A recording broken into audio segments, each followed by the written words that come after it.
up, y'all, and welcome back to my channel. My name is April, aka Aylin Styles, and today on HAIRTORIAL Tuesday I will be reviewing this wig. It is the Outre Wigpop in the style Honey, and I got it in the color 425 Peeka Red. So this is one of the peekaboo color wigs. So it's giving burgundy, red, it's a little dark brown in the back.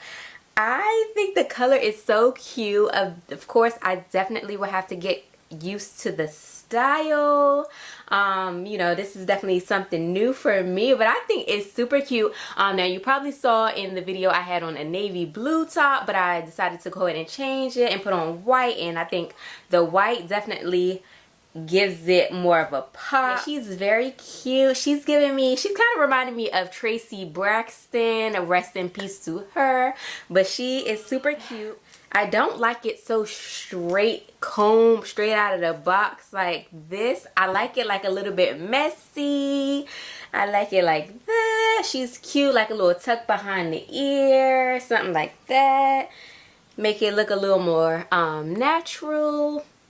Like, you know, I just rolled out of bed and just finger combed it.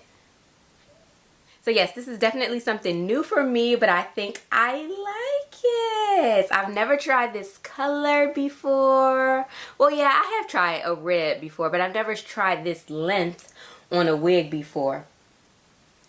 It does take some getting used to, but I think she's cute. She's for the grown and sexy. Hey guys, I hope you enjoyed this video. Make sure you give it a big thumbs up and subscribe if you're interested in seeing more videos from me, your girl April, aka Aylin Styles. Thank you guys so much for watching, and I'll see you next time. Bye guys.